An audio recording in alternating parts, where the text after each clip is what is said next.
In recent weeks, the state of health of the North Korean dictator Kim Jong-Un left the world in suspense. Was he dead? Was he sick? Why was he missing for 20 days? Why did he miss the important annual event that marks the anniversary of the birth of his grandfather, Kim Il-sung, the founder of the country? The truth is that to this day, we don't know what happened, and we may never get to know for sure, but it is believed that he could have had heart surgery, especially after a mark was spotted on his right arm that could be the resulting scar of a cardiac catheterization.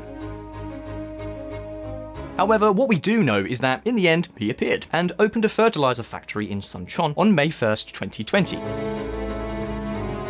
And although visibly plumper, or rather swollen, it didn't seem to anyone that he was on the brink of death. Kim Jong-Un reappears in North Korea after weeks of speculation. Now, have any of you thought about what would have happened if Kim Jong-Un hadn't reappeared? If, for example, he died suddenly? What would happen if this were to come about in the future? What would become of this kind of dynasty that has transformed a socialist revolution into more or less a family clan struggle?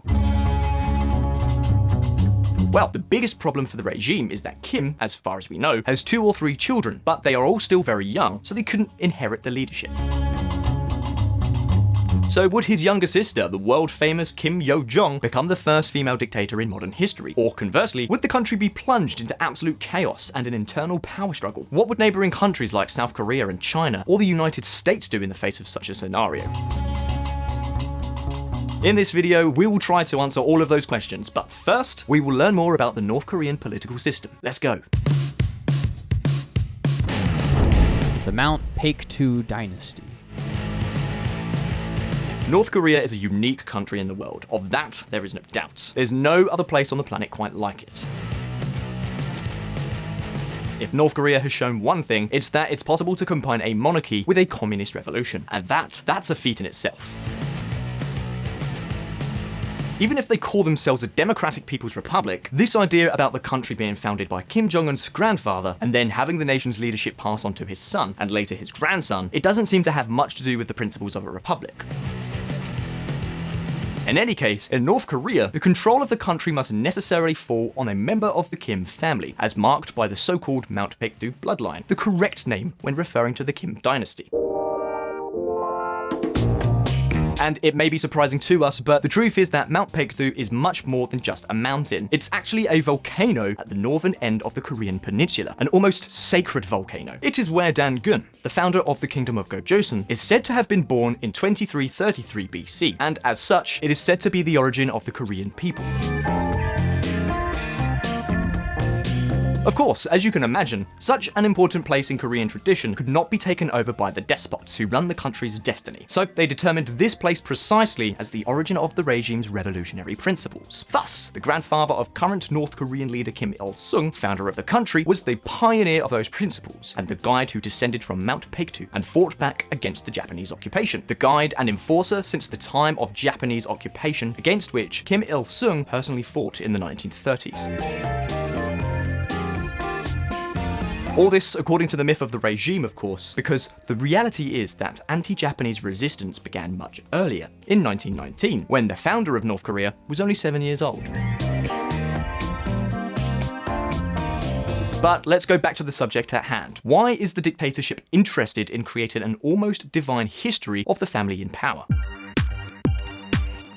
The explanation is simple. In this way, they managed to link the state not to a single party, but also, and more importantly, to the Kim family. A very different dynamic from other communist dictatorships, such as China, Cuba, or even the Soviet Union. In all these countries, the supreme power rank is the party. In North Korea, however, even the Workers' Party is subordinate to the Kim dynasty. Indeed, Kim Jong-un is the chairman of the Workers' Party of Korea and concentrates all the powers, even though, contrary to what many people think, he's not the country's head of state, at least not formally. Yes, that's right. The head of state of North Korea is Kim Jong-nam. This 92-year-old man, who I'm convinced most of you will have never heard of at all.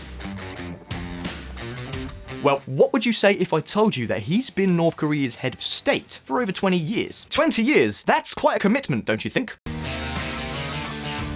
Of course, it's not so surprising. We're talking about a second-rate state representative who has no powers of government and who, like any other North Korean, is completely subordinate to the leader.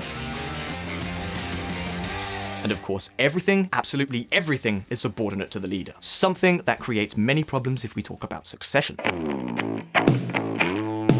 You see, so far, this kind of model of revolutionary absolutist monarchy has managed to ensure the solidarity of the regime, from generation to generation, and with it, its continuity, as well as its ideological purity. That explains how the general principles of the state and its policies have barely evolved in more than 70 years. What's more, as the supreme leadership is clearly hereditary, the temptation among the regime's bigwigs to conduct infighting that could compromise the continuity of the regime or undertake major changes has been greatly reduced.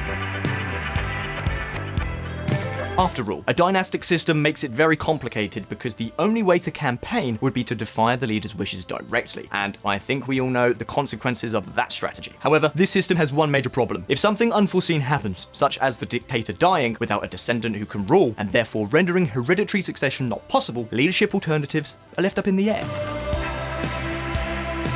And that's exactly the scenario that we want to investigate. Who would succeed Kim Jong-Un if he ended up dying within, for example, a few months? Well, look at this.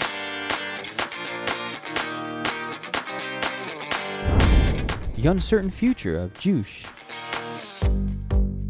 Let's just imagine for one moment, what would have happened if Kim Jong-Un had not reappeared, if he had died the way it had been suspected? Any ideas? What if that event happens very suddenly in the near future? Well, basically, we find there are three possibilities. Well, one possible and two unlikely outcomes.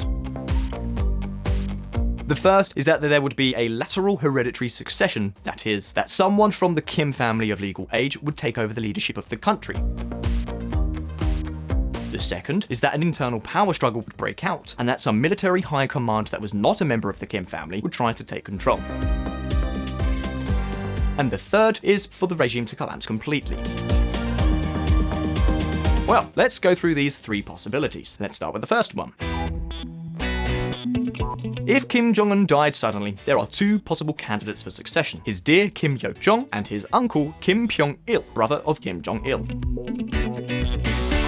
Today, it seems that Kim Yo-Jong would be the most likely successor. For many months, she has been attending virtually every public event of Kim Jong-un, just as he did in the last months of his father's life, Kim Jong-il. In addition, she has been promoted several times. For example, in 2015, she was appointed director of the powerful Department of Propaganda and Agitation of the Workers' Party of Korea, and most recently became a member of the party's Politburo. An acknowledgement, a promotion, an appointment. That latest appointment occurred very, very recently in early April 2020. So all of these signs seem to indicate that Kim Yo-Jong would be Kim Jong-un's natural successor in case something unexpected happened to him. However, this is something that would trigger a moral and political battle, especially in the army, a dilemma between loyalty to the Kim family and the prevailing machismo-typical in North Korean society. And that battle would arise from seeing a woman who is neither military nor wielding power in military commands suddenly become the leader of a powerful armed forces and its nuclear arsenal. This might not be so easy to assimilate for many in the hierarchy of the stagnant North Korean regime. That's precisely why another name that has come to the fore is that of Kim Pyong-il, Kim Jong-un's uncle.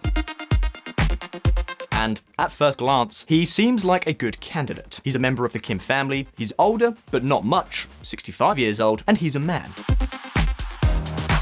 The problem? He's lived outside North Korea for decades, serving as a diplomat and even ambassador to several Eastern European countries. And that's why this man has even less influence than Kim Yo-Jong in both the country's domestic policies and the army. You could say he's practically a stranger within the regime. Interestingly, however, Pyong-il returned to North Korea from his long European journey very recently in November 2019. Was it just a coincidence? Well, we don't know, but it certainly catches your attention. By the way, one thing that I want to put on the table: will the North Korean regime's 2017 assassination of Kim Jong-un's older brother Kim Jong-nam have any relation to this entire mess of succession? Probably not, but who knows? Kim Jong-un ordered half-brother's killing, South Korean intelligence says. Now, let's think of another scenario. Could an army bigwig become the new leader? Well, in this case, if anyone were to gain power, it is possible that it would be this man, Cho Rong-hae, a very high-ranking military officer in Kim Jong-il's time.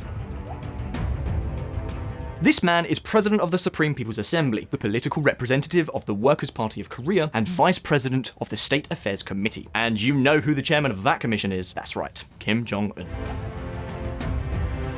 That is, he is the number 2 of the commission, through which the government of the country is controlled. But wait, because there's more. And now you're going to have to excuse me because we're going to bring in some gossip.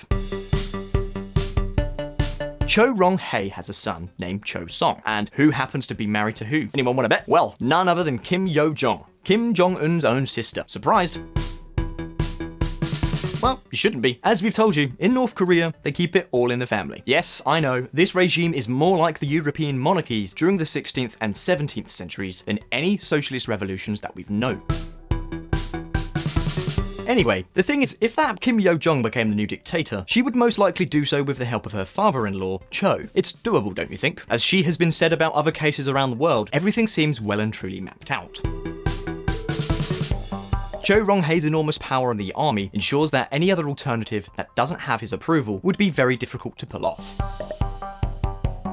But wait a minute, what if we consider one more possibility? Imagine for a moment that the regime collapses altogether and there is a power vacuum. What would happen? What would other countries with interests in North Korea do? Well, listen up.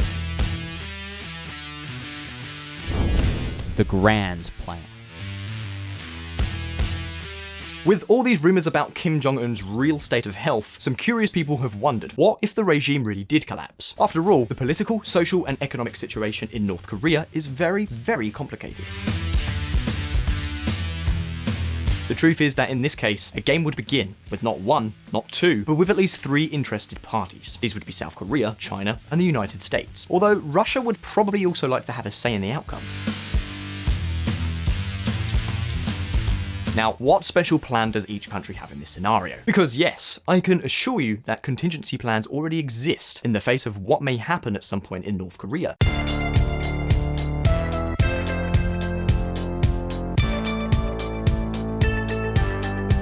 For example, on the South Korean side, and from a social point of view, there is a plan to rapidly secure the border, with the aim of preventing a mass exodus of North Korean refugees that could cause South Korea to collapse as well. Because it wouldn't be as simple a process as opening the borders and uniting the 2 Koreas. Not at all. Many North Koreans would not be able to quickly access a place to live in, so the number of homeless people in South Korea would multiply. What's more, the resources of this country to help existing North Korean refugees would have to multiply in record time, and that would be very difficult to manage. The potential outcome envisaged by the South Korean authorities is a risk scenario in which thousands and thousands, tens of thousands of refugees would not be eligible for housing, nor employment, nor aid, which could prove terrible. Thousands and thousands of people could end up opting for subsistence in woeful social conditions, or they could directly opt for crime. In addition, social services designed to meet the normal demand of the South Korean population, such as education or healthcare, could collapse in the face of the uncontrolled and sudden arrival of tens of thousands, perhaps hundreds of thousands of people. So what's the military situation? My friend.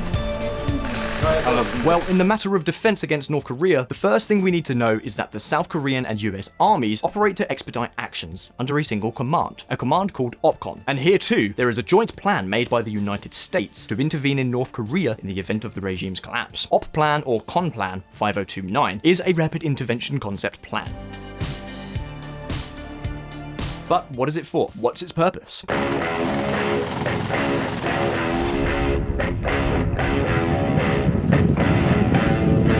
Well, you see, the implementation of this plan would basically amount to military intervention on North Korean soil. An intervention that would not be intended to invade North Korea and impose a like-minded government, as many might think, nor to reunify the 2 countries, but rather the intervention would be carried out to secure the nuclear arsenal and other sensitive weapons of the North Korean army. To this day, North Korea has between 20 and 30 nuclear warheads that could fall into the wrong hands. For example, these weapons could be used, stolen, or sold by corrupt, high-ranking military officers taking advantage of the chaos. And yes, in such a scenario, they could even fall into the hands of terrorist groups. Can you imagine the Islamic State or Al-Qaeda with one of those bombs? It would be terrible. Another objective would be to get hold of them before China, which could also stage such an intervention to keep atomic weapons and, therefore, have an advantage in negotiating a new regime in North Korea. It's likely the negotiation would be more akin to its interests than those of South Korea and the United States.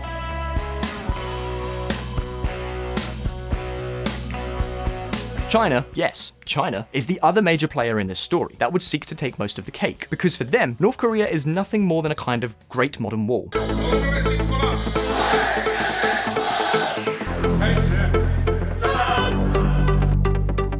Think about it for a moment. Why does China try so hard to save the North Korean economy and the regime time and time again? Well, because they just don't want it to collapse. Otherwise, there would be the risk of Korean unification under the command of the South Korean government. And of course, that would mean having a close ally of the United States right on China's border. Something that, of course, is inconceivable and far from acceptable for China.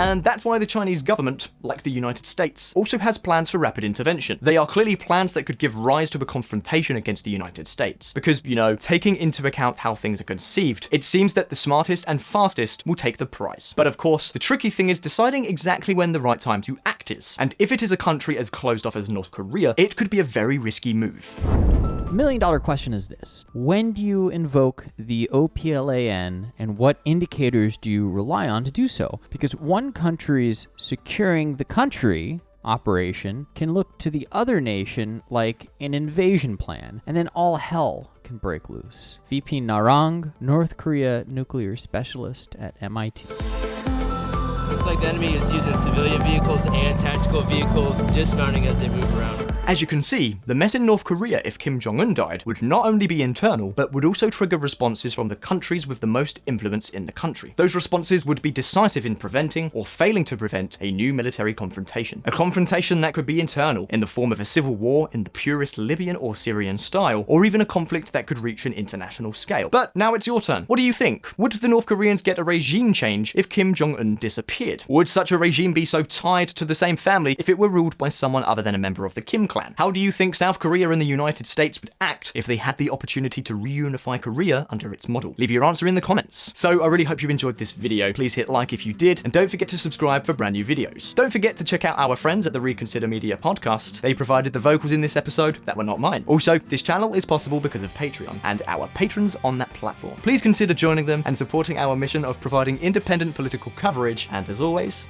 I'll see you in the next video. If you want to learn more about politics and world affairs and hear some more of my lovely voice, come check out the Reconsider podcast, where we don't do the thinking for you. Find Reconsider at www.reconsidermedia.com or on Apple or Google Play or your favorite podcatcher.